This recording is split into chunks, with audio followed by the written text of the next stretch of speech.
Word है जो मैं सुनते जा रही हूँ, जो वर्ड है इम्पोस्टर सिंड्रोम। और मुझे इसका मीनिंग तो नहीं पता, लेकिन कुछ पॉइंट्स ऐसे हैं जो मुझे पता है, शायद क्योंकि कई बार ऐसी वीडियोस देखी है जिसमें इम्पोस्टर सिंड्रोम को एक्सप्लेन किया गया है, बट कुछ पॉइंट समझ आते हैं, कुछ नहीं समझ आते हैं। तो I thought why not just deep dive into it, what is it, impostor syndrome होता क्या है। So today we are getting into the basics of impostor syndrome. जब मैंने गूगल किया इम्पोस्टर वर्ड का मतलब होता क्या है, so the definition was a person who is trying to be someone else. मतलब हम प्रिटेंड कर रहे हैं कुछ और बनने की, जबकि वो हम हैं भी नहीं। यानी कि सिंपल वर्ड्स में कहा जाए तो बहरूपिया, इम्पोस्टर मीन्स बहरूपिया। नाउ व्हाट इज दिस बहरूपिया सिंड्रोम यार। तो इसके बारे में डीप डाइव करने के लिए हम पहुंचते हैं सीधे 1970s में। So let me take you back to 1970s, जब इस पर रिसर्च हुई थी। So, in 1978, Clance and Ames, the psychologist from Georgia University, उन्होंने एक रिसर्च कंडक्ट की। तो ये रिसर्च की गई थी उन विमेंस पर जो कि PhDs हैं और अपने फील्ड में बहुत ही अक्लेम्ड हैं, जिन्होंने अपने फील्ड में बहुत कुछ अचीव किया है और बहुत ही नाम पाया है। Women who were literally top of their game. But here comes the kicker, इतना कुछ अचीव करने के बाद भी उन विमेंस को ये लग रहा था कि दे आर फ्रॉड, उन्होंने कुछ अचीव किया ही नहीं है लाइफ में, बट उनको इतना प्रेज मिल रहा है just because they are fraud, they are not the person who people look at them. So इतना कुछ अचीव करने के बाद भी जब उनसे बात की गई तो पता चला कि they think they are a fraud, और उन्हें जो कुछ भी मिला है वो इसलिए नहीं मिला है कि वो स्मार्ट है या इंटेलिजेंट है, बल्कि इसलिए मिल गया क्योंकि उनकी किस्मत बहुत अच्छी है। और ये वो वेमेन है जो कि बहुत स्मार्ट हैं, PhDs हैं, जिन्होंने अपने फील्ड में बहुत ही अच्छा नाम मिला है जिनको अपने फील्ड में, और जिनको लोग प्रेज करते हैं जो भी उन्होंने किया है उसके लिए। उसके बावजूद उनको लग रहा है कि they are impostor. But why? तो why did these women feel this way? Research conduct की गई तो ये पता चला कि ये जो women हैं ये उन फैमिलीज से आती हैं जहाँ पर उनका एक कोई सिबलिंग है जो कि बहुत इंटेलिजेंट है, चाहे उनके मार्क्स कम भी आ रहे हो, उनको एक तरीके से परसीव किया जाता है जैसे वो इंटेलिजेंट है, और लिंक को प्रेस किया जाता है और इनको कहा जाता है यू आर डिफरेंट और आप बहुत अच्छे हो बट इन अदर वे। तो धीरे धीरे क्या होता है, वो उस चीज को इंटरनलाइज कर लेते हैं, और जब वो बड़े हो जाते हैं दे फील कि वो और चीजों में ठीक है लेकिन वो यहाँ पर इंटेलिजेंट नहीं है, क्योंकि बचपन से वो उनको फीड किया जा रहा है। इतना कुछ उनको मिल गया है, इतना कुछ उन्होंने पा लिया है, सक्सेस पा ली है, उसके बाद भी उनको लग रहा है कि they are the fraud, they are the impostor, क्योंकि वो इंटेलिजेंट हो ही नहीं सकते। तो सोचो कि बचपन में कही गई एक चीज, और बचपन में एक चीज बार बार कही गई, वो उनके अंदर किस तरीके से घर कर चुके कि अब वो इतना कुछ प्रूव करने के बाद भी, इतना कुछ मिलने के बाद भी उन्हें लग रहा है कि दे आर द इम्पोस्टर, वो फ्रॉड है, और उनको जो कुछ भी मिला है सिर्फ किस्मत के भरोसे मिल गया और वो इंटेलिजेंट नहीं है। सो नाउ लेट्स सी ऐसा होता कैसे है। कुछ लोग होते हैं who are praised for their sensitivity. Now what does that mean? मान लो घर में एक बच्चा है या एक छोटी बच्ची है जिसको बचपन से कहा जा रहा है you are very empathetic, you are very genuine, you know how to make people feel better about themselves, तुम्हें बहुत अच्छे से बात करनी आती है, तुम हर चीज अच्छी करती हो, you are perfect in every other sense, मतलब तुम्हारा इमोशनल इंटेलिजेंट तो बहुत अच्छा है, but you are not that intelligent जो एक्चुअली में इंटेलिजेंट होता है। तुम वो वाला मैथ्स वाला इंटेलिजेंट नहीं हो, but you are intelligent in emotional way, you know how to make people feel good, how to make people feel better about themselves, and you are just good in that sense.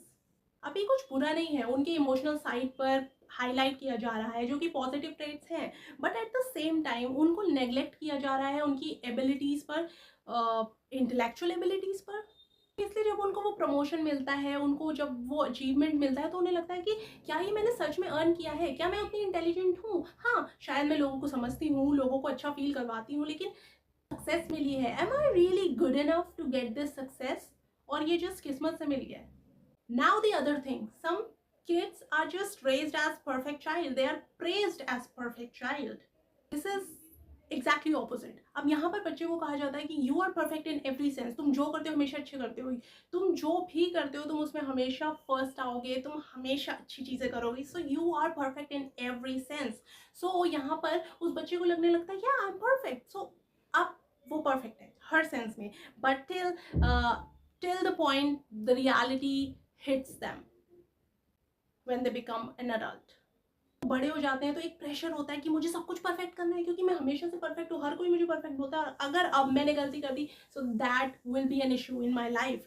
सो अब उनको हर चीज़ perfect करनी है, that creates a pressure in their head, and this pressure can lead to self doubt. So अब ऐसे में जब वो कुछ गलती करती है या उसे अब कुछ आता नहीं है लाइफ में, मतलब कोई चीज़ उसको करने को दी, उसे नहीं पता कैसे करनी है, या उससे कुछ गलती हो जाए तो उसे लगने लगता है कि अब I will be seen as a fraud, आप लोगों को लगेगा ये फ्रॉड थी, अब तक जो कर रही थी वो सब कुछ झूठ था। तो डर होता है जिसको only that person can feel, no one knows that fear. जब उन्हें कोई चीज़ नहीं आती उस टाइम तो समझ आता है, लेकिन उस पॉइंट पर भी जब उन्हें सक्सेस मिलती है तो उन्हें लगता है कि, लोगों को लगता है कि मैंने ये सक्सेस खुद से अचीव करी है, लेकिन सक्सेस तो मुझे मिल गई, लेकिन व्हाट इफ उनको कभी फ्यूचर में या कभी उनको ये पता चला कि मैं वो नहीं हूँ जो वो मुझे सोचते हैं, क्योंकि मैं परफेक्ट नहीं हूँ, लोग मुझे परफेक्ट सोचते हैं but I am imperfect, and because of that it creates a feeling, a sense of imposter, sense of being an imposter, and that is imposter syndrome. Both these scenarios contributes to imposter syndrome. एक scenario जहां पर ये कहा जाता है कि तुम ठीक है इमोशनल इंटेलिजेंट हो बट तुम इंटेलेक्चुअली नहीं हो इंटेलिजेंट, ठीक है। दूसरा पॉइंट जहां पर ये कहा जाता है कि तुम जो भी करती हो ना हर चीज परफेक्ट करती हो, you are a perfect kid, you are a perfect person. So ये दोनों ही केसेस ऐसे हैं जहां पर इम्पोस्टर सिंड्रोम क्रिएट हो सकता है, क्योंकि दोनों में सेल्फ डाउट आता है और दोनों में ये फीलिंग आती है कि आई एम एन इम्पोस्टर, मैं वो नहीं हूँ जो लोगों को लगता है, या मैं वो नहीं बन सकती जो लोग मुझे सोचते हैं कि मैं हूँ। इन दोनों ही सिनेरियोज में जब भी वो कुछ अचीवमेंट उन्हें मिलती है तो उन्हें लगता है कि am I truly a person who deserve this. और ये चीज़ सिर्फ यही नहीं रुकती, यहाँ पर these womens try to work as hard as possible just because उन्हें ये डर रहता है कि लोगों को पता ना लग जाए कि हम परफेक्ट नहीं हैं। और हार्ड वर्क करना तो समझ आता है, लेकिन वहीं पर कुछ ऐसी भी पर्सनालिटीज़ हैं जो अपना चार्म और अदर सोशल स्किल्स उनको यूज़ करने लगती हैं सिर्फ इसलिए कि शायद यही एक तरीका है जिससे मुझे सक्सेस मिल सकती है, मैं इंटेलिजेंट नहीं हूँ। और इतनी सक्सेस मिलने के बाद भी ये थॉट आना इज समथिंग जो नहीं होना चाहिए। You might be wondering why this is important, why this is important to know about this syndrome, why this is important to have the knowledge of something like this. Well, ये जो impostor syndrome है ना, ये सिर्फ कुछ लोगों को impact नहीं करता। अगर आप ये वीडियो देख रहे हो और आपको लगता है कि शायद मैं भी इम्पोस्टर सिंड्रोम की विक्टिम हूँ, मुझे भी ऐसा लगता है कि ये इम्पोस्टर सिंड्रोम मेरे अंदर भी है, so you are not the only one. क्योंकि जो क्लैंस और इमेज जिन्होंने ये रिसर्च की थी उनका भी ये मानना है, 1978 में रिसर्च हुई है और उसके बाद काफ़ी रिसर्चेस इस पर हुई हैं जिसमें ये चीज़ सिर्फ पहले विमेंस तक थी, फिर मेन, और सब में ये चीज़ें देखी गई हैं। दिस इज़ नॉट समथिंग कि ये सिर्फ एक या दो में है, इसको जानना ज़रूरी इसलिए क्योंकि ये बहुत सारे लोगों की प्रॉब्लम है।